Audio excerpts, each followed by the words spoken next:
The 7 crystalline ships appeared without warning, hanging like impossible geometric puzzles above major Earth cities.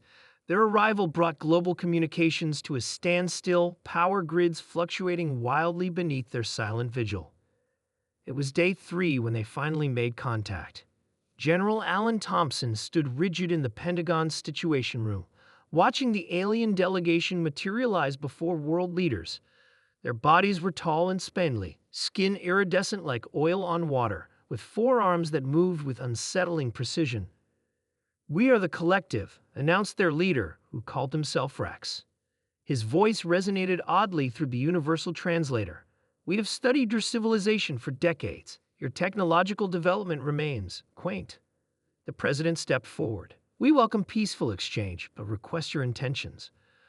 Rex's mouth parts clicked in what appeared to be amusement. "Intentions. To elevate you, of course. Your species shows promise, despite your primitive state." Thompson noticed the alien's gaze lingering on the military personnel present. "Those projectile weapons you carry," Rex continued, gesturing to the soldiers' sidearms. "Chemical propellants? Physical ammunition? We abandoned such technology 12,000 years ago." That night, behind closed doors, Thompson voiced concerns to the president. "Their condescension feels deliberate, sir. Classic psychological warfare. Undermine confidence before making demands." "You think they're hostile?" the president asked. "I think they're arrogant," Thompson replied. "And arrogance leads to mistakes." The following day, Rex requested a demonstration of Earth's military capabilities.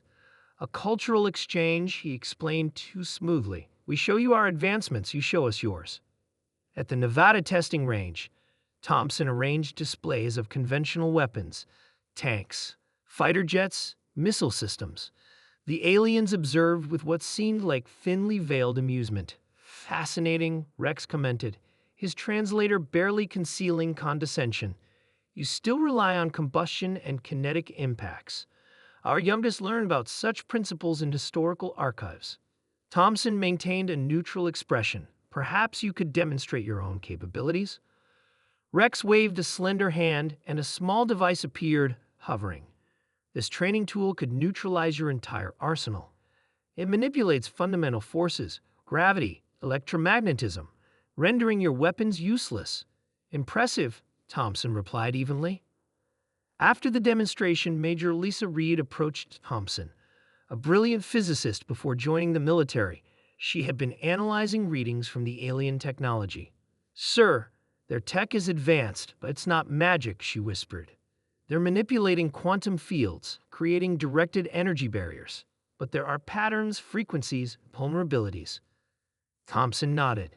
"Keep working, and get me everything we have on EMP weapons development." The aliens' demands came on day 7. "Earth will become a protectorate of the collective," Rex announced to the United Nations. "We will guide your development and extract minimal resources. Resistance would be regrettable." Worldwide protests erupted. The aliens responded by disabling military installations in strategic locations using their field technology. Weapons rendered useless, communications scrambled. In the Pentagon's underground labs, Thompson watched Reed and her team working frantically. "It's ready, sir," she finally said, revealing what looked like an ordinary missile. "We've modified the warhead to generate a specific electromagnetic pulse pattern. Based on our observations, it should bypass their defenses." "Should?" Thompson asked. Reed's expression was grim. "They're overconfident.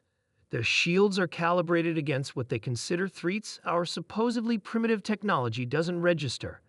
This exploits that blind spot." When the aliens seized control of international shipping lanes on day 10, Thompson received authorization to implement Operation Hubris. The first missile launched from a submarine in the Pacific. The aliens didn't even attempt to intercept it, their sensors dismissing it as harmless. When it detonated near one of their crystalline ships, the electromagnetic pulse rippled through space in specific harmonics. The alien vessel shuddered, its perfect geometry distorting as systems failed. It didn't crash dramatically, just listed slowly sideways, power fluctuations visible across its surface. Rex immediately demanded an audience. "What have you done?" His translator couldn't hide the shock in his voice. Cultural exchange, Thompson replied calmly. You showed us yours, we showed you ours. Impossible. Your technology is too primitive to what? To hurt you? Thompson leaned forward. Your assumption of superiority blinded you.